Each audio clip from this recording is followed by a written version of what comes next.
and Pakistan in whatever capacity? Ma'am, first of all, they are neighboring countries. Second of all, China and India have like very different kind of economies. Like India is a mixed economy, China is a communist economy, basically. Other than that, eh, India media is like so much engaged in deteriorating Pakistan's image. So maybe this chapter is also an attempt for that too. And China, Pakistan and India also started their economic journeys at the same time. So that might also be a factor. Taken. Anyone else who would want to add anything to this?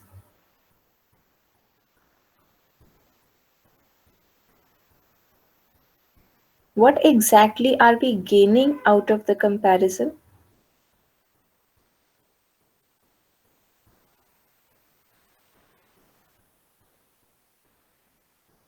Even if I compare India with China, even if I compare India with Pakistan, what conclusion am I trying to achieve?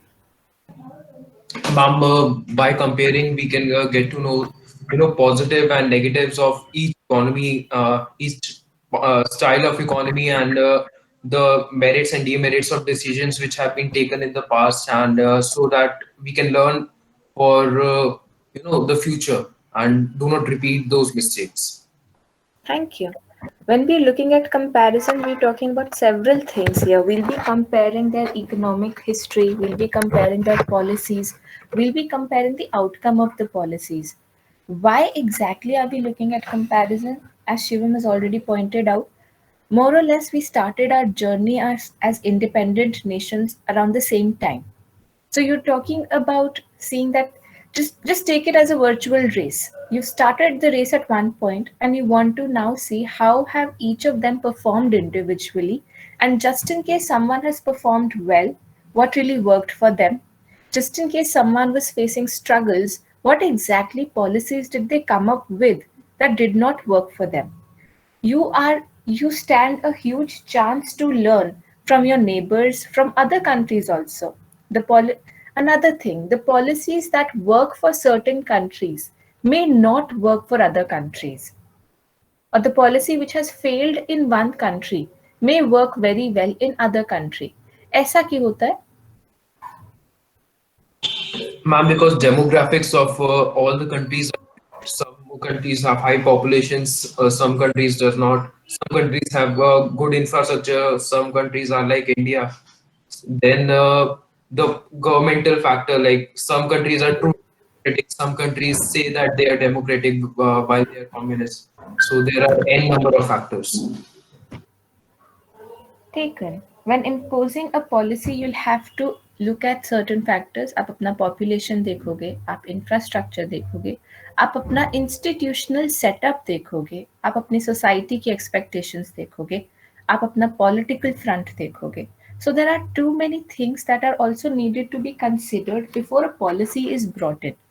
Looking at a wide variety of policies and decisions and political setups that are there, and so many lessons to learn, we're just restricting ourselves to China and Pakistan.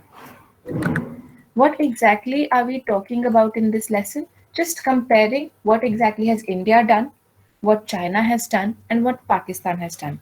Before I get into this, one thing, India का हम at length पढ़ चुके हैं. So India started our independent journey starting in 1947. How were we performing in 1947? फिर उसके बाद जब independent policy makers आए थे, what decisions did they make? Then we spoke of 1990 when we had the crisis, and then we've discussed the current challenges. India का हम at length पढ़ चुके हैं, so we more or less have idea of what exactly has happened in our country. For China and Pakistan, please understand they also have vast history, a lot of struggles, political struggles, economic struggles, struggles. All of it cannot be covered in one small lesson in a just manner. So all the things that are here in this lesson, they're in the shortest way possible. but we'll still try to understand what exactly was happening in these countries and what exactly did it result into. All right. The introduction basically just talks about how different countries stand a chance of learning from one another. So उसके लिए वो all they also make efforts. So you're not just observing different countries, you also form groups with different countries. या फिर तो आप जैसे regional cooperation के लिए ग्रुप बना लेते हो या फिर आप इकोनॉमिक प्रोग्रेस के लिए ग्रुप बना लेते हो. I hope we are familiar with these. जैसे यूरोपियन यूनियन ने ग्रुप बनाया था, bringing in all the European countries together, and you were also talking about unification of a currency, ताकि the region grows together. Similarly, India is part of certain groups. हम SAARC nation का part है, हम G20 का part है, हम BRICS का part है. आप क्यों रखते हो ये foreign relations? One, by default improves your foreign relations. Second, there's also a chance to learn from what others are doing, what others are struggling with, and how exactly are they coping up with that. तो आप regional cooperation देखते हो, आप lessons लेते हो, and you're hoping that the foreign policies will work in your favor. All right. Looking at this, we'll talk about the three nations that are at focus: India, China, and Pakistan. We'll not talk much about India because I'm assuming we know these things. We'll talk about China and we'll talk about Pakistan. Before we get into differences, let's talk about certain similarities. One that's highlighted here, that all of them started with their journey as independent nations around the same time. So you have India and Pakistan who got their independence in 1947, and China was all right. China goes as People's Republic of China, established in 1949. They did not really get independence. Your Communist Party basically had overthrown the Nationalist Party in 1949. Nothing of that sort is mentioned here, but again, एक ही line में इन्होंने लिख दिया है that it was established in 1949. How was that established? There was a huge civil war that happened in China. People with different ideologies, Nationalist Party and Communist Party, disagreeing with one another, both of them claiming to be the government. Ultimately, the Communist Party won, had overthrown the Nationalist Party. People supporting the Nationalist Party had gone to Taiwan, if I remember correctly. Ultimately, 1947 में we have the China that we see, 1949 में we have the China that we see today. Goes by the name of People's Republic of China. Moving further, another similarity is the planning similarity. अगर आप देखोगे India, China और पाकिस्तान, तीनों ने start जब किया ना, उन्होंने 5-year planning से स्टार्ट किया. Though your book has simply mentioned the years, we'll talk a little more about that. यहाँ तक. All right. इंडिया का जो first 5-year plan था, that was from 1951 to 56. So you took 4 years and you came up with the 5-year plan. 5-year plan का अगर हमको याद हो, कोई objectives भी थे. We used to keep growth in mind. What other objectives of planning did we keep in mind? Modernization, equity, self-sufficiency. Thank you. So there were certain objectives that our government kept in mind before they came up with the 5-year plan. We started with the 5-year plan, implementing the 5-year plan in 1951. Pakistan also had a 5-year plan. They did not really call them a 5-year plan, they're calling it a medium-term development plan. Starting in 1956, and China starting in 1953. Someone to think and tell. ये तीनों चाहे अलग Nations में है, तीनों ऐसे 5-year plan पे ही क्यों चल रहे हैं? What do you think was the common thread here?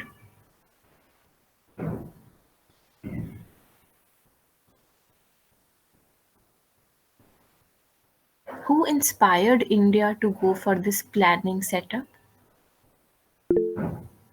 Russia, thank you. USSR. You're looking at the Soviet Union and their model that had inspired not just us, but also Pakistan and also China.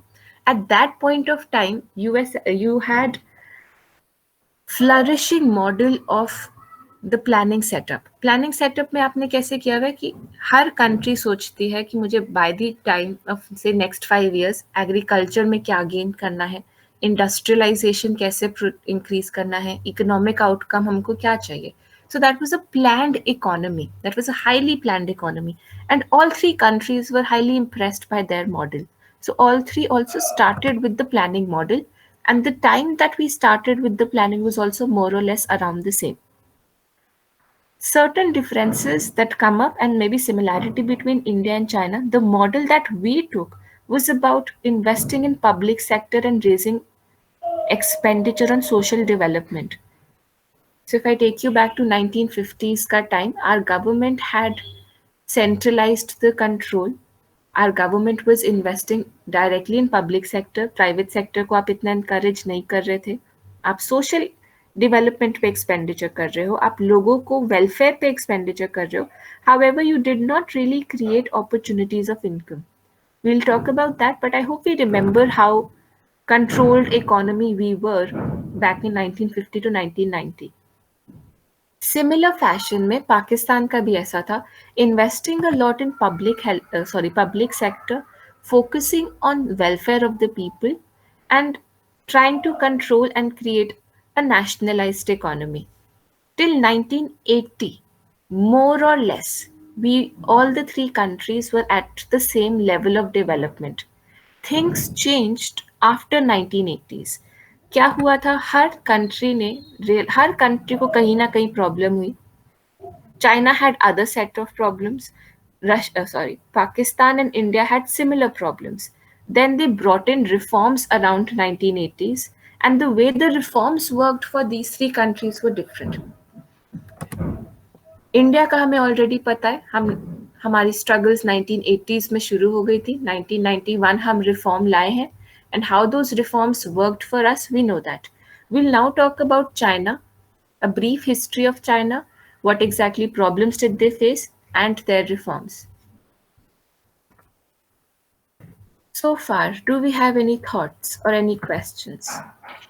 Ma'am, will it be a similarity between India and China that Indian government tried their best to provide agricultural support by certain reforms, and in the same way as I just read in the GLF program, the Chinese government also tried their best to provide support to the people in agriculture. So will it be a similarity? Shashank, all countries will try to provide support for agriculture. Your difference will come in how exactly did you do that and how successful were you. Is it making sense? Yes, ma'am. So we'll be talking about the different policy. All right, just a quick recap. India was looking at land reforms. We were talking about consolidation of land holding. We were talking about removing of intermediaries that were there. We spoke of green revolution, etc. And we cannot call that a disaster. Certain policies in certain countries were disastrous, and that's what we'll be talking about. So uh, I would not be as comfortable by addressing it as a similarity.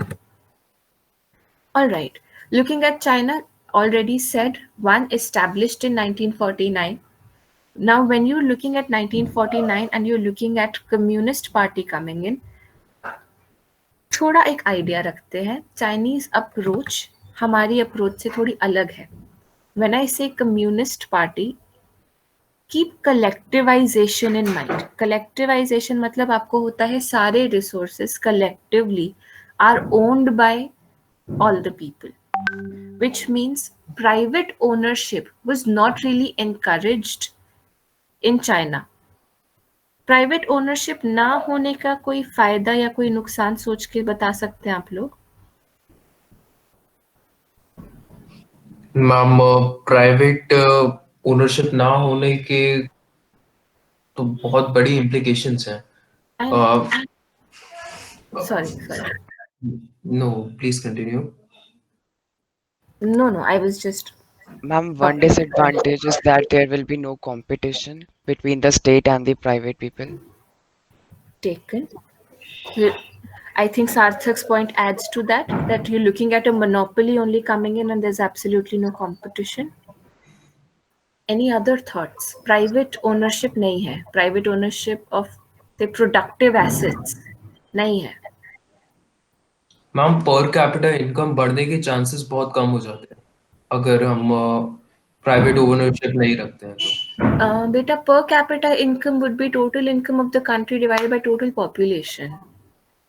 So if the total income of the country is still increasing despite collectivization, then your PCI is rising. है ना? Yeah, so maybe let's call it economic development of a person, or maybe the standard of living of person. All right, Because if I have a counter for this. If the government works for collective provisions for the people, उसमें भी standard of living तो increase हो ही जाएगा. Problem क्या है? Raghav, I'll accept that there's no choice for people. Do you think you can elaborate on what kind of choice will people want? yeah, Shivam, we had so our other हाँ, आप बताओ. yeah, so I was coming to that only, like people's किसी के पास कोई अपनी choice नहीं होगी. If like this home is allotted to this particular person and ये उसके needs के हिसाब से नहीं भी है, then also he's forced to live in that kind of that home only. So privatization होने से वो अपने assets collect करके कुछ ना कुछ तो कर सकता था, but now he has totally no other option. Or corruption is the main part when we are talking about no privatization. Government में power किसी ना किसी के पास तो हो गया, and as we all know, power corrupts a man. So in the long run, if we see, this model had to collapse, no? But All as we right. see the brainwashing tendencies of China right now. Taken. Let's talk about this. No choice for people. Sellers may take advantage of no competition in the market. Seller भविष्य यहाँ पे government ही है. So the government has said that there's no private ownership. Effectively, everything is owned by the government. So the government is directly selling.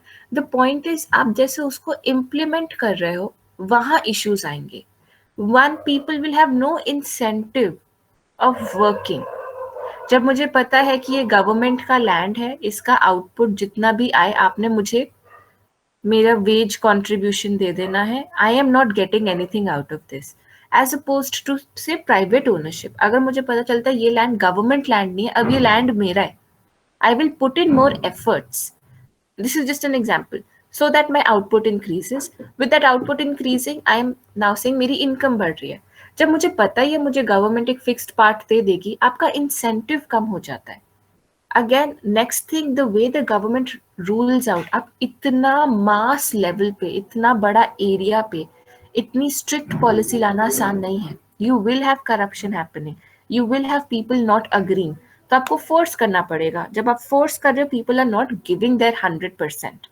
Why exactly am I discussing this? So that you have a feel of what kind of life was there in China. All right, एक ये policy पढ़िए. They brought in the Great Leap Forward. Great Leap Forward का जो intention था वो था कि हम अपनी कंट्री को और इंडस्ट्रियलाइज करेंगे. China always wanted to industrialize its country. So what exactly did they do? They asked people to set up industries in their backyards. They were actually called backyard industry. Just extra knowledge उनको था कि हम steel produce करते हैं, steel and iron produce करेंगे और सब अपने अपने बैकयार्ड्स में आप करो और हम आउटपुट हमारा बहुत इंक्रीज हो जाएगा, which actually happened also. However, that was shoddy quality of steel coming in. Next, you have forced people, सबके बैकयार्ड में आप उनको कह रहे हो प्रोड्यूस करो. You're forcing people. Not everyone will be willing to do that. Another thing, agriculture में आपने क्या किया? आपने कम्यून्स सेट करवा दिए. कम्यून्स मतलब now there is no individual ownership, people are collectively cultivating land. तो आपने जो पूरी कंट्री का कल्टिवेबल एरिया है उसको आपने 26,000 कम्यून्स में कर दिया. So now I don't own a land, I belong to a commune. Great Leap Forward, though the intention was nice, it failed terribly. Now your book has also given very restrictive reasons of its failure, but there were more than this, and we'll talk. If you want, we can talk about some of them. One, Great Leap Forward natural calamity was accompanied with a natural calamity which no one could have predicted and avoided. You're looking at a drought coming in. So many people dying there. Natural calamity का cause. Another, आपका conflict हो जाता है with Russia. Now Russia was helping India, China and Pakistan in their developmental process. क्योंकि हम उन्हीं के model से इंस्पायर्ड हैं, उन्हीं को हम फॉलो करना चाह रहे हैं, उन्हीं की हम टेक्नोलॉजी ले रहे हैं, उन्हीं का हम नो हाउ देख रहे हैं कि हम कैसे मैनेज करें इतनी बड़ी country. But there were issues of leadership and there were issues of clashes that happened. So Russia withdrew its support. जब आपने support withdraw कर लिया, now you don't really know how to get your vision implemented. Causes a lot of trouble. So your Great Leap Forward failed terribly. इतना just imagine इतना झंझट किया है आपने और उसका आउटपुट इज टेरिबल. आपने सारे कम्यून्स बना दिए, लोगों का प्राइवेट लैंड लेकर. अब इनको पहले तो जस्ट इमेजिन कितना रेजिस्टेंस हुआ होता है. सबका लैंड ले लिया है, बोल दिया कि अब आपका कोई लैंड नहीं है, ये कलेक्टिव लैंड है और इस पे हमने प्रोडक्शन करना है. That's not easy. It's not a yes sir kind of a thing. It's a major decision that has happened. मतलब इतना effort डाला है इन लोगों ने to counsel these people in the entire country for having communes coming in. Similarly, आपने इतना train किया है, इतना counsel किया है, इतना force किया है, whatever works for you, to having an industrialized backyard industries for your people. वो भी अगर fail कर जाता है, there it had political repercussions. Political repercussions क्या थे? The leader who brought in Great Leap Forward ended up losing his control. That leader was Mao Zedong. Mao Zedong was the one who actually had established People's Republic of China, was leading that. So with the failure of Great Leap Forward, Mao Zedong realized कि मेरा political control थोड़ा कम हो गया है. The people within the party are also not taking him as seriously as they were. So next he comes up with another plan which goes as the Great Proletarian Cultural Revolution, very commonly known as the Cultural Revolution of China. अब इसमें भी सिर्फ एक ही line में इन्होंने लिख दिया है that the students and professionals are sent to learn from countryside. Again, it was not as easy.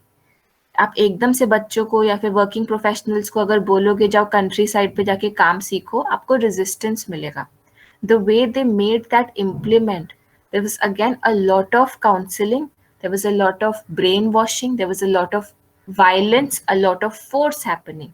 करना क्या था कि उनको था कि हमारा youth is losing out on the values that China believes.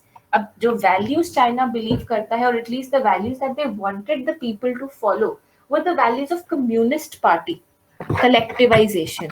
आपको privatized रखना या फिर private ownership रखना was at one point a sin. तो आप नहीं चाहते कि हमारी कंट्री का कल्चर ऐसे डाइल्यूट होए, तो ठीक है, अब इन बच्चों को you take them out of schools and colleges, you take them to the countryside, वहां पे इनसे काम करवाओ, आर्मी में आप ज्वाइन करवाते हो, so that you have a collective feeling and you are not say lured towards private ownership or private incentives coming in. This was also, though it is just mentioned in one line and it is not mentioned in your book further, however, a very violent program. You were looking at mass murders of old people happening. क्यों? क्योंकि अब आपको था cultural revolution चाहिए. Cultural revolution क्यों चाहिए? क्योंकि ये जो न्यू आइडियाज आ रहे हैं हमको ये नहीं चाहिए. आपको ये जो वेस्टर्नाइज्ड आइडिया आ रहे हैं, इंडिविजुअलिस्टिक अप्रोच आ रही है, हमको ये नहीं चाहिए. So you were looking at the people who are sick and tired of these ideas. Your youth ended up killing them or harassing them or forcing them to leave the country. Ultimately, your cultural revolution also was not really a success, but had massive disruptions in the country. With the end of cultural revolution, Mao Zedong had massively lost out on control and eventually died in the process also, natural death happening. He was then replaced by a leader that goes by the name of Deng Xiaoping. Now, what exactly did Deng Xiaoping do? He was a man of a different vision. The China that we see today is attributed to the policies that he brought in. अब इन्होंने क्या policies करी हैं? Somewhere here one thing, ये reforms लाए हैं 1978 में. पहला आपका एग्रीकल्चर कैसा था? कम्यून बेस्ड आपका एग्रीकल्चर चल रहा है डिस्पाइट द रेजिस्टेंस. ये फिर एग्रीकल्चर में रिफॉर्म्स लाए हैं, ये इंडस्ट्री में रिफॉर्म लाए हैं. पहले सारा कलेक्टिवाइजेशन चल रहा था. Now he brought in the private sector also to come in, and someone spoke of competition. He allowed competition happening now. Let's discuss these quickly then. यहाँ पर आओ.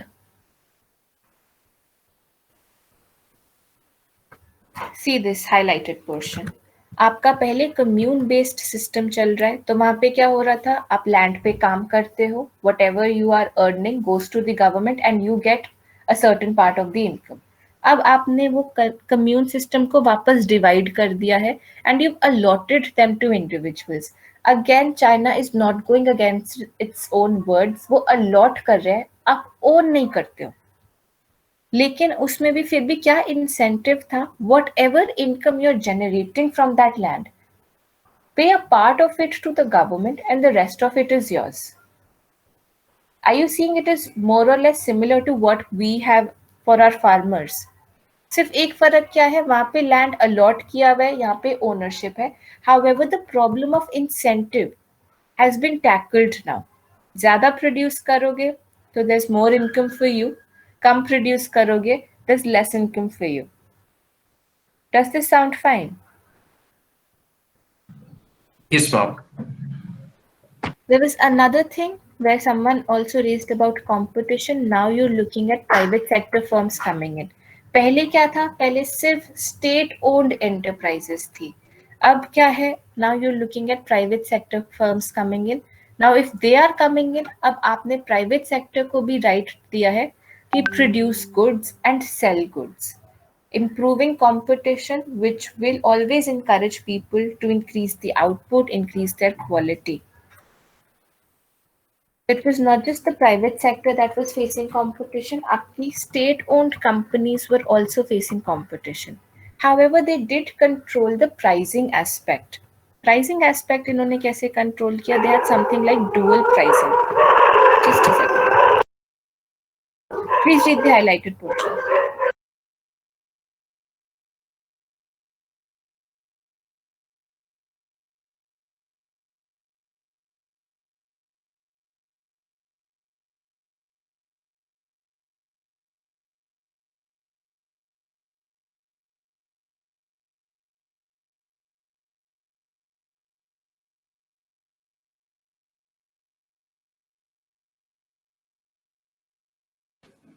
Done, ma'am.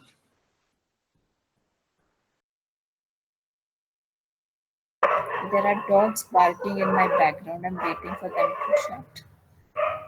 Sorry.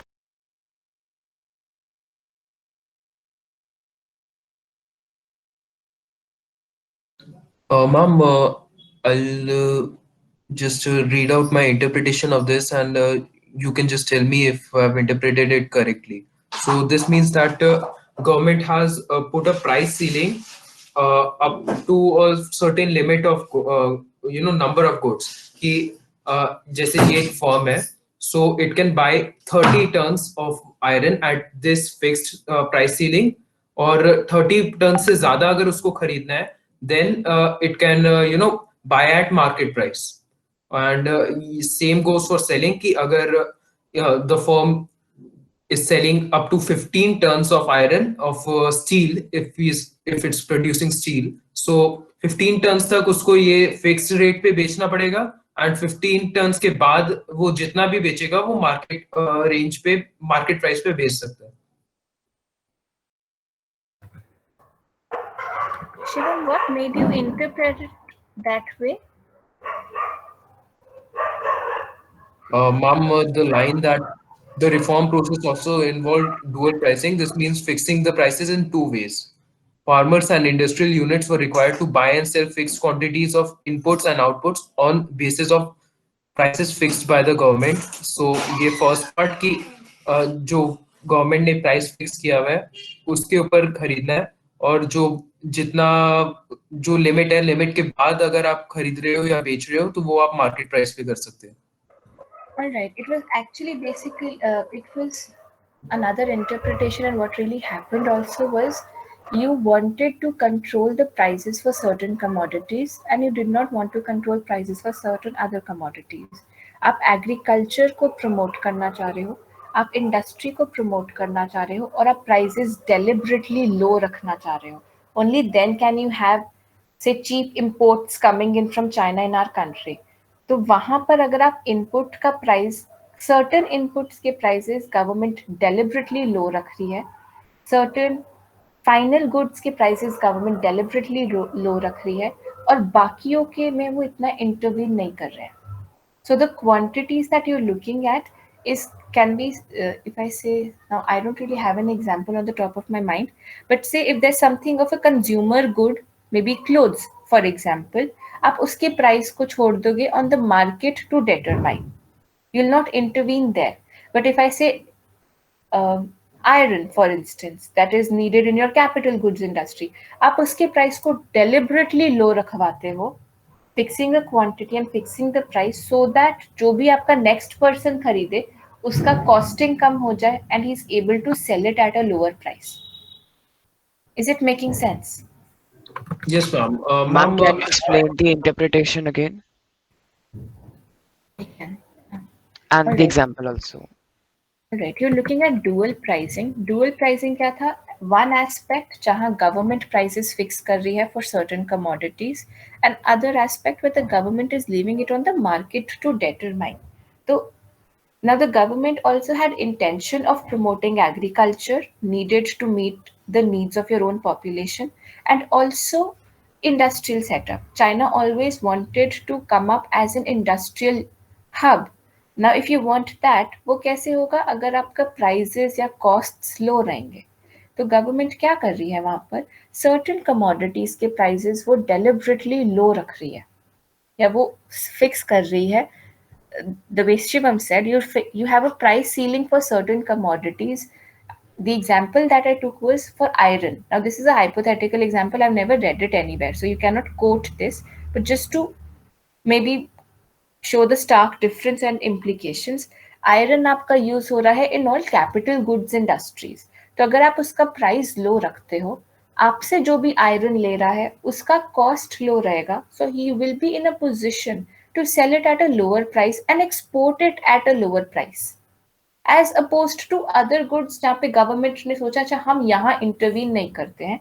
And may be से an example of footwear, जिस चप्पल जितने की भी आपने बेचनी है मार्केट में, let the market determine the price and we are not intervening in that. Since their aim was to always have an industrialized setup, they wanted to control the industry and not the consumer base per se. Did this make sense now? Yes, but I understand that the advantage to Chinese people in is that in the manufacturing sector, uh, basically they export to us. We import from China at a very cheap rates. But isn't that make a loss for Chinese people? It will not eventually be a loss. It is a loss for the government, and it is on the government of how exactly do they want to meet that. Another thing of how exactly are they meeting that was the special economic zones. So you are inviting investment, hit being taken by the government in form of say losing out on money. However, if you're promoting the income of your own people, you are ensuring कि आप one way or the other उसको इकट्ठा कर लो. इकट्ठा कर लो as an आपका investment आता है, eventually you will have tax revenue coming in. So you're now not just looking, take it as an investment from the government's perspective कि अभी हम हिट ले लेते हैं ताकि नेक्स्ट ईयर और मे बी से इन 5-7 years ये हमको रेवेन्यू देने वाले बनेंगे. That way. But my doubt was that if the government was selling on a lower prices, for example, the iron on lower prices to the sellers will also sell them on lower cost to other people. So this will basically lowers the value of the iron. So that in that perspective, I was saying it will be a loss to the government. Beta, that is the aim. The point is कि हम loss ले लेते हैं ताकि at least जो ये आपके private producers हैं they are able to produce whatever and sell domestically and globally. Once your people benefit, eventually the government will benefit. So the point was कि आप अपने producers को, one they're not selling at losses, they're selling it at low prices. कि हम कह रहे हैं कि आप अगर इंडस्ट्रियल यूनिट में हो या एग्रीकल्चर में हो, keep your prices low so that the next person is also able to keep the price low. और अपना अगर आप prices low रख पा रहे हो तो आप बाहर जब जा रहे हो you automatically have an advantage because बाहर prices महंगे हैं. बाहर उनका कैपिटल गुड्स इंडस्ट्री महंगा था तो उनका इन्वेस्टमेंट महंगा हुआ, उनका मशीनरी महंगा है तो उनकी कॉस्टिंग हाई है, उनका प्राइस हाई है. यहाँ पर आप बच जाते हो. And since the Chinese are now selling and they have increased income, your government is also benefiting because of increased taxes and increased foreign exchange that they've collected over the years. Surplus में हमेशा run कर रहे हैं, which is not as easy to be done if you see. Did I partly attempt that? Yes, ma'am. Excuse me, ma'am. हाँ जी. Ma'am, I have a point to add here. So, Please. few days ago, I was researching for my project. So it was about the Asian miracle, the Asian tigers and stuff. So China was also a part of it. So I was just researching कि ये जो China ने पिछले कुछ एक decades में इतनी growth की है. So पहली बात तो ये हुई कैसे एंड दूसरी बात इनका ऑब्जेक्टिव क्या था. So the thing with China is कि ये लोग बेसिकली अपने गुड्स को चीप, जैसा हम अभी डिस्कस कर रहे थे, कम प्राइसेस पे एक्सपोर्ट करते हैं. ये लोग इतना एक्सपोर्ट करते हैं और कि जो बाकी नेशंस हैं they are basically dependent on them. They are aiming towards dependency, not profits. इनका प्रॉफिट्स गोल में ही नहीं था, because in the long run China will benefit deeply because of this dependency. Because अगर हम अभी के प्रेजेंट सिनेरियो भी कंसिडर करते हैं, देन ऑल्सो इंडिया के साथ इतना ज्यादा ट्रेड है, बाकी यूएस के साथ इतना ट्रेड है, कोल्ड वॉर होने के बावजूद यूरोप के साथ इतना ट्रेड है. सो बेसिकली अगर हम देखें तो इतने सारे सैंक्शंस लगने के बावजूद भी ट्रेड पे इतना इफेक्ट नहीं आता, because other nations are dependent on China इतनी चीप उस पे प्राइसेस पे, और कहीं से हमें गुड्स प्रोक्योर ही नहीं कर पाएंगे. And this creates a special kind of monopoly, which is not exactly a monopoly, but a special kind of image in of China throughout the world, which will benefit China in the long run. Definitely it will. It makes a lot of sense. All right, let's end this here. I would need a favor from you people before we meet tomorrow. Please read Pakistan's case. This is quite similar to India's. I'll go through this quickly because their social setup is quite similar to us, just the political setup is different. Please read this and please mark your attendance. Have a nice day, everyone. Sure, ma'am. Good day.